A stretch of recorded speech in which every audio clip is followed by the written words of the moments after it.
Most welcome friends. Nursing knowledge academy page पे सभी का मोस्ट वेलकम है। Today we discuss about the procedure of IV therapy. IV therapy के procedure में क्या क्या होता है इसके बारे में अपने डिस्कशन करेंगे और कॉम्प्लिकेशन ऑफ आईवी थेरेपी के बारे में भी डिस्कशन करेंगे। जो मेनली एम्स ESIC जो ऑल एग्ज़ाम्स है सेंट्रल गवर्नमेंट के, स्टेट गवर्नमेंट के, CHO के, इसमें जो बेसिकली क्वेश्चन पूछे जाते हैं, इसमें पूरा थ्योरी ना पूछ के जो मेन पॉइंट की जो बातें अपने करेंगे, जो क्वेश्चन मेन जो पॉइंट्स पूछे जाते हैं, MCQ मल्टीपल चॉइस जो क्वेश्चन आते हैं, इसके बारे में बहुत ही अच्छे से ध्यान से इस क्लास को सुनिएगा। तो स्टार्ट करते हैं क्लास। इसकी प्रोसीजर ऑफ आईवी थेरेपी में फर्स्ट है cannula.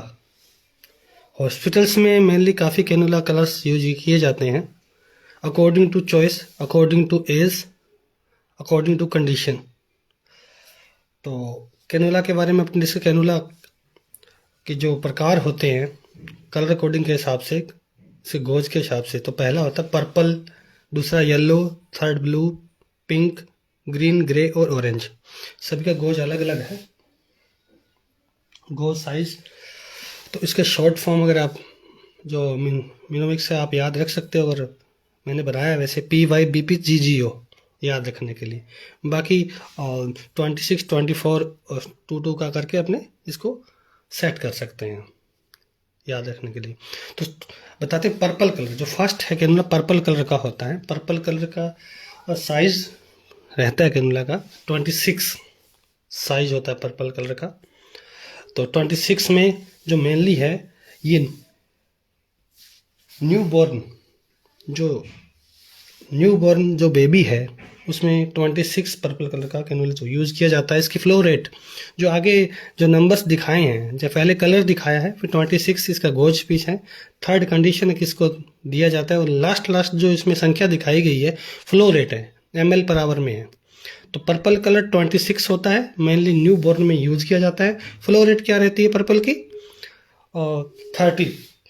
13 ml per hour, 30 ml per hour इस पर्पल की फ्लो रेट रहती है। नेक्स्ट है येलो कलर का कैनुला। तो येलो का साइज क्या रहता है 24, और इन्फेंट में येलो कलर यूज किया जाता है कैनुला मेनली बेसिकली। इसका जो फ्लो रेट रहती है 20 ml पर आवर रहती है येलो कलर की जो फ्लो रेट है। और पीडियाट्रिक वार्ड में लगभग मेनली येलो 24 यूज किया जाता है। और थर्ड कैनुला है ब्लू कलर का। तो ब्लू कलर का गोज साइज क्या होगा 22 इसका गोज साइज है, और चाइल्ड में यूज करते हैं मेनली। और 36 ml पर आवर इसकी फ्लो रेट रहती है। इसमें सारे क्वेश्चन बेस्ड ही हैं, जो क्वेश्चन पूछ सकते हैं इसका कलर के हिसाब से इसका गोज पीस गोज साइज पूछ सकते हैं, और किसके अंदर लगता है वो पूछ सकते हैं, फ्लो रेट पूछ सकते हैं। सब बेसिकली मैंने सब कुछ इसमें दिया है, तो आप इसमें अच्छे से इसको लिख भी सकते हैं देख के। जो नेक्स्ट है ब्लू के बाद पिंक कलर का जो कैनुला है वो इसकी गोज साइज होती है 20, और ओल्ड एज में इसका यूज़ किया जाता है। 60 ml पर आवर इसकी फ्लो रेट होती है पिंक वाले कैनुला की।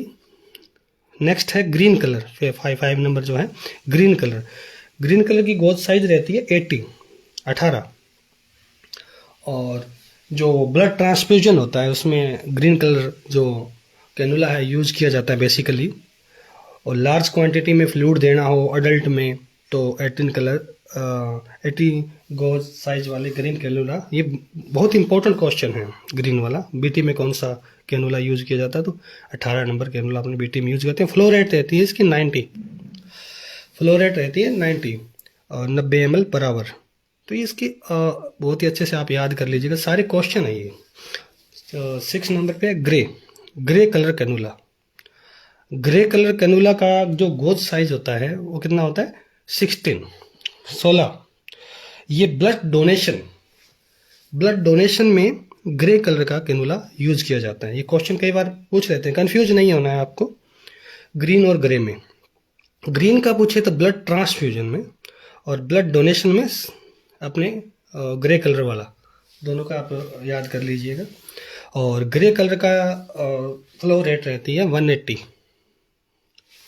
180 ml पर आवर। इसके बाद अपने बात करते हैं नेक्स्ट कैनुला के, ऑरेंज कलर के। ऑरेंज कलर के कैनुला जो होता है, इसका गोज साइज होता है 14 नंबर का इसका गोज साइज होता है। अडल्ट में और लार्ज क्वांटिटी फ्लूइड में इसको यूज़ किया जाता है। 240 ml टू 140 इसकी ml पर आवर इसकी फ्लो रेट होती है। मेनली बेसिकली जो लास्ट वाले 3 कैनुला है, ग्रीन, ग्रे और ऑरेंज, तीनों ही अडल्ट में और लार्ज क्वांटिटी फ्लूइड में यूज़ किए जाते हैं। और बेसिकली ब्लड ट्रांसफ्यूजन का कोई अपने रिमेंबर करते हैं, याद करते हैं, तो ग्रीन कैनुला ही इसका बेसिकली होता है, तो याद रखिएगा। और बच्चे वाला जो पीडियाट्रिक में है 24 है। और इसके बाद में नेक्स्ट ये तो हो गया कैनुला, तो इसका देख लीजिए। कैनुला के बाद में अब नेक्स्ट जो प्रोसीजर में दूसरी चीज़ यूज होती है, आईवी सेट। आईवी सेट में माइक्रो ड्रिप सेट और मैक्रो ड्रिप सेट, 2 प्रकार के ड्रिप सेट होते हैं। जो मैक्रो ड्रिप सेट होता है, मैक्रो ड्रिप सेट की जो ड्रॉप ml पर आवर होती है 10 से 20, 10 to 20 ड्रॉप पर ml। ठीक है, ये भी क्वेश्चन आ जाता है, तो आ जाता है मैक्रो ड्रिप सेट जो होता है उसका flow rate drop ml per hour में कितना होता है, तो आप 10 to 20 ड्रॉप पर ml कर सकते हो बेस। और एवरेज अगर रेंज में ना आते तो 16 को अपने चूज करना है। जो ये 60 कलर है, 60 एवरेज में अगर एक ही नॉर्मल संख्या जो बेसिकली दे दे तो 60 चूज करना है। रेंज पूछे तो 10 to 20। इसके बाद में मैक्रो का है।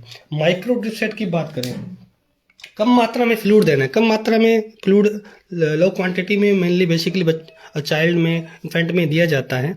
Macro drip set paediatric ward में यूज किए जाते हैं।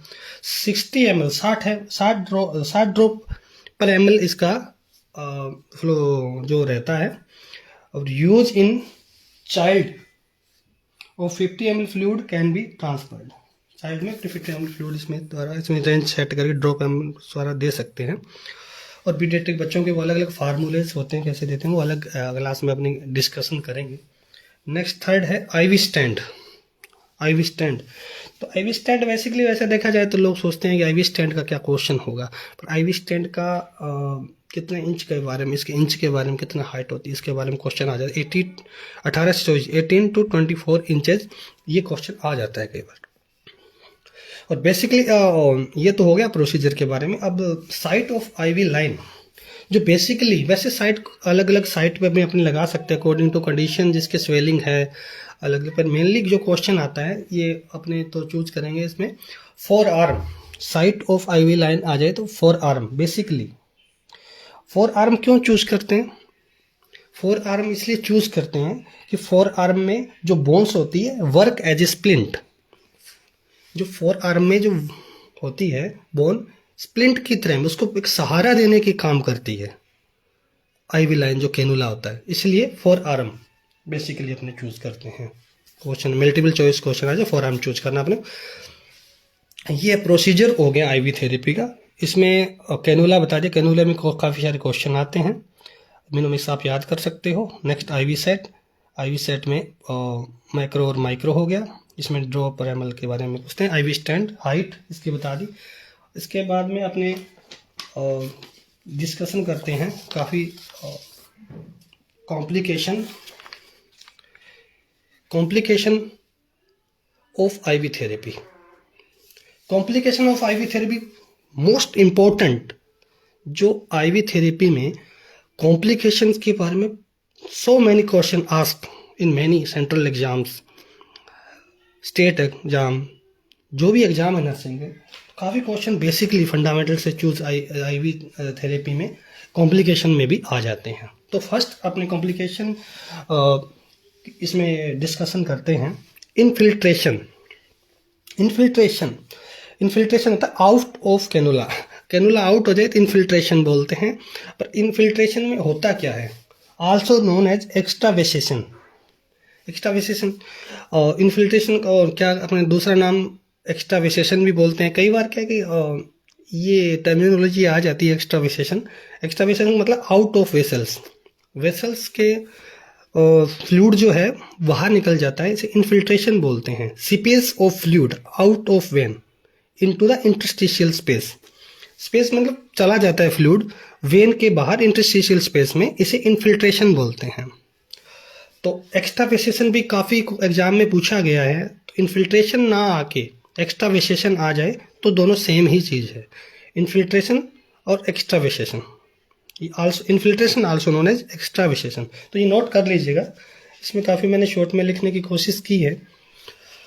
Most common complication of IV therapy, the most important ये पॉइंट है, ये ध्यान से आप याद रखिएगा। मोस्ट कॉमन कॉम्प्लिकेशन अगर आईवी थेरेपी की पूछे इन तीनों चारों में, तो आप किसको चूज करोगे? इनफिल्ट्रेशन। जो बेसिकली जो मोस्ट कॉमन कॉम्प्लिकेशन है वो इनफिल्ट्रेशन, एक्स्ट्रावेसेशन मोस्ट कॉमन कॉम्प्लिकेशन है। ये इंपॉर्टेंट क्वेश्चन है। कोज क्या रहता है, किस कारण से हो जाता है इनफिल्ट्रेशन? इसमें है डिसलॉज्ड और या फिर डिसप्लेस द कैनुला, मतलब अपनी साइड से हट जाना, आउट हो जाना, इसके कारण से होता है। साइन सिम्टम क्या रहते हैं इन्फिल्ट्रेशन के? साइन सिम्टम है कूलनेस, मतलब कूलनेस फील होगी अराउंड द साइट, जहां आपने कैनुला इंसर्ट किया है उसके कूलनेस फील होगी, अपने को कूलनेस फील होगी। नेक्स्ट अपने एडिमा, नेक्स्ट जो पॉइंट है वो एडिमा है और पेन। यह इन्फिल्ट्रेशन, फर्स्ट अपने इन्फिल्ट्रेशन के बारे में डिस्कशन कर रहे हैं।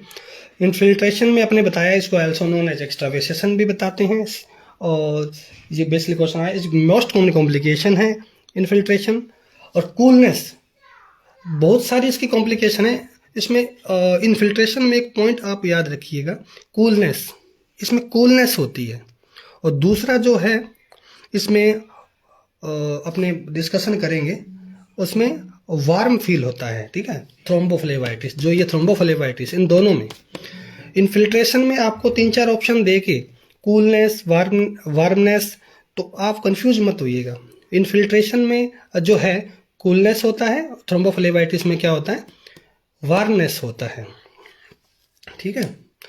और तो infiltration, coolness around the site, oedema और पेन इसमें इसके साइन सिम्टम होते हैं। मोस्ट जो इसका मैनेजमेंट कैसे करेंगे अपने इन्फिल्ट्रेशन का, मैनेजमेंट में अपने करेंगे स्टॉप द इन्फ्यूजन, जो भी अभी आईवी लाइन जो भी फ्लूइड चल रहा है उसको क्या कर देंगे? स्टॉप कर देंगे। Next change the cannula site in other arm, अपने कैनुला की साइड चेंज कर देंगे।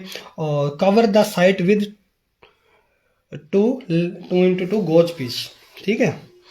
लेंथ टू विड्थ में दिया हुआ है ये 2x2, ये क्वेश्चन आया हुआ है कौन से गोज पीस 2x2, जो ये इम्पोर्टेंट, जस्ट इम्पोर्टेंट पॉइंट है 2x2, ये याद रखिएगा।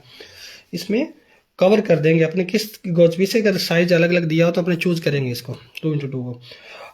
और अपने क्या कर देंगे next, elevate the part of to reduce the edema, जहाँ पे एडिमा हो चुका है, इन्फिल्ट्रेशन हो चुका है, उस साइड को क्या कर देंगे अपने एलिवेट, थोड़ा ऊंचा कर देंगे बॉडी से उस साइड को, तो जो फ्लूइड है नीचे सट्टन नीचे चला जाएगा, तो जिससे एडिमा कम हो जाएगी।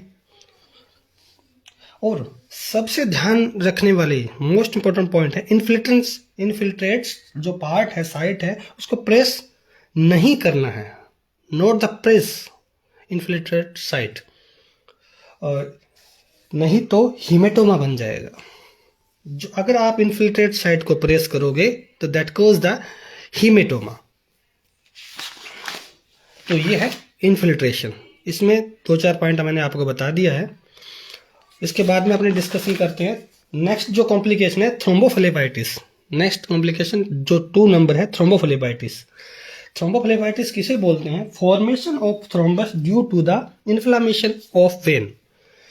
फॉर्मेशन, थ्रोम्बस का फॉर्मेशन बन जाता है वेन के इन्फ्लामेशन होने की वजह से, स्वेल होने की वजह से। कॉज रहता है कि मैकेनिकल ट्रॉमा हो जाए, क्लिनिकल ट्रॉमा हो जाए। अगर जो मोर क्वांटिटी में, बेसिकली क्या होता है, मोर कंसंट्रेशन लाइक जैसे फ्लूइड है, 50% 50% जो डेक्सट्रोज है उसके देने से अगर उसके देने से भी क्या होता है, केमिकल ट्रोमा बोलते हैं इसको। केमिकल ट्रोमा का एग्जांपल यही है कि ज़्यादा कंसंट्रेशन वाला फ्लूइड दे दें, जैसे 50% डेक्सट्रोज दे दें, उसकी वजह से अगर थ्रोम्बोफ्लेबाइटिस होती है तो केमिकल ट्रोमा कहा जाता है। नेक्स्ट, इसका साइन सिम्टम क्या है थ्रोम्बोफ्लेबाइटिस के? साइन सिम्टम है रेडनेस, पेन, वार्मनेस, गर्म हो जाता हुआ, warmness around the site and oedema. यही मैंने आपको थोड़ी देर पहले बताया। फर्स्ट जो है इन्फिल्ट्रेशन और दूसरा है थ्रोम्बोफ्लेबाइटिस। दोनों के क्वेश्चन आते हैं। एक तो गुज क्विज का मैंने बता दिया, दूसरा है कूलनेस और वार्मनेस। इन्फिल्ट्रेशन आए तो कूलनेस करना है, थ्रोम्बोफ्लेबाइटिस आए तो उसमें वार्मनेस। थ्रोम्बोफ्लेबाइटिस में कूल हो जाता है और थ्रोम्बोफ्लेबाइटिस में गर्म हो जाता है। तो इसमें मसाज अवॉइड करनी है इसमें भी।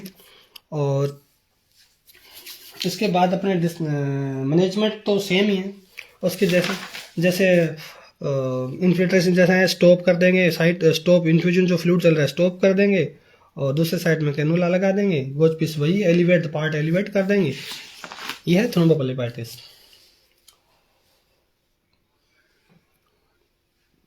इसमें वार्म एप्लीकेशन जो है थ्रोम्बोफ्लेबाइटिस में, वार्म एप्लीकेशन नहीं देनी है, वार्म एप्लीकेशन अवॉइड की है। जो क्रॉस लगाया ना, इसमें वार्म एप्लीकेशन नहीं देनी है थ्रोम्बोफ्लेबाइटिस में, ठीक है, क्योंकि ऑलरेडी वार्म।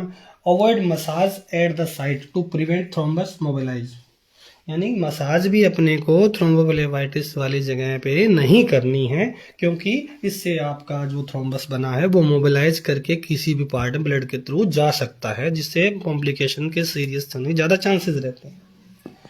थर्ड अपन डिस्कस करते हैं air embolism. Air embolism, A bolus of air inter in the when, यानी कोई बुलबुला, बोलस, बबल्स चला जाए वेन में, इसे एयर एम्बोलिज्म कहा जाता है। कोज क्या रहते हैं? ड्यूरिंग ड्रग एडमिनिस्ट्रेशन भी जा सकता है। लीकेज, आईवी लाइन लीकेज है तो भी जा सकता है।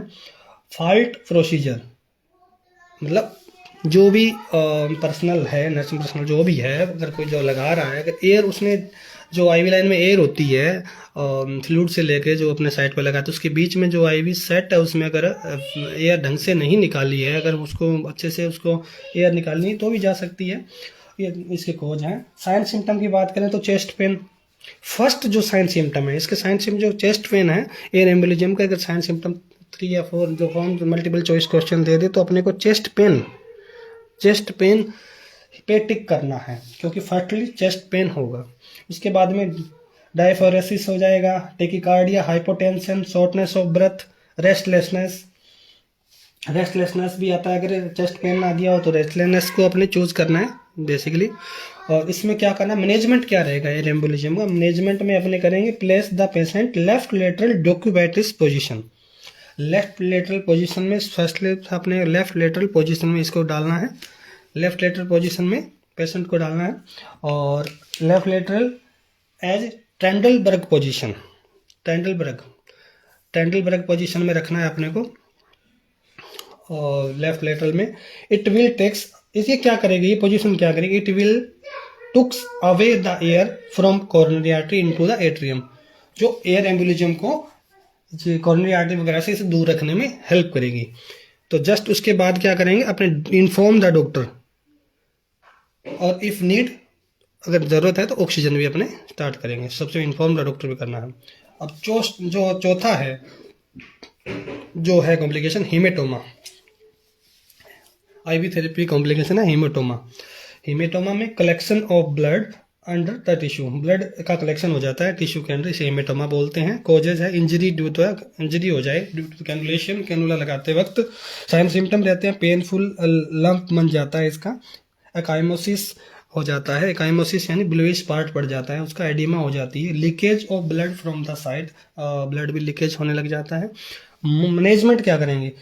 कोल्ड आइस एप्लीकेशन इसमें यूज करेंगे हम। हीमेटोमा के अंदर कोल्ड एप्लीकेशन यूज करनी है। और इकाइमोसिस, और एलिवेट द पार्ट को अपने जिस वो पार्ट को जहाँ पे लगा उसको एलिवेट कर देंगे। नेक्स्ट फिफ्थ जो है, लास्ट कॉम्प्लिकेशन जो फिफ्थ है वो है इन्फेक्शन। इन्फेक्शन भी थेरेपी का कॉम्प्लिकेशन है।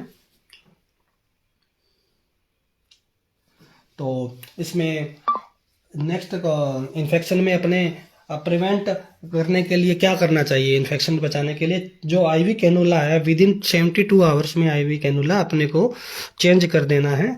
और आईवी सेट कितनी देर में, आईवी सेट की भी ड्यूरेशन है 24 से 24 टू 96 आवर में अपने को आईवी सेट चेंज कर देना है। तो कैनुला कितने में, 72 आवर्स में, और आईवी सेट 24 टू 96 आवर में चेंज करना है।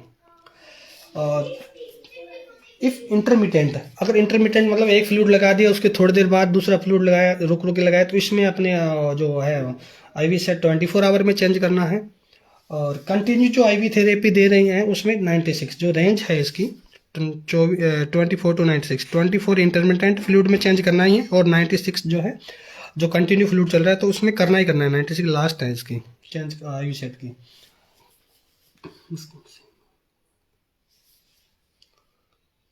तो अपने को जो फ्लूइड अगर उसमें हैंग कर रखा है तो उसको भी, जो 24 घंटे से ज़्यादा फ्लूइड पड़ा है, 24 आवर से ज़्यादा अगर एक फ्लूइड पड़ा है, लग रहा है उस स्टैंड में चल रहा है या पड़ा है, तो उसको चेंज करना है इन्फेक्शन से बचाने के लिए। ये भी एक इन्फेक्शन का कोज होता है।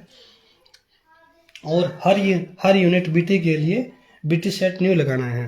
एक यूनिट लगा लिया, दूसरी यूनिट लगानी तो बीटी सेट भी अपने को चेंज करना है। तो आज today we discuss about the complication of IV therapy और प्रोसीजर ऑफ आईवी थेरेपी। तो फ्रेंड्स, आपको कैसी लगी क्लास अपने कमेंट बॉक्स में लिख के इसमें ज़रूर बताइएगा। और नर्सिंग नॉलेज एकेडमी पेज को ज़्यादा से ज़्यादा आप सपोर्ट कीजिए, लाइक एंड सब्सक्राइब कीजिए और अपने फ्रेंड्स को शेयर कीजिए। Thanks friends.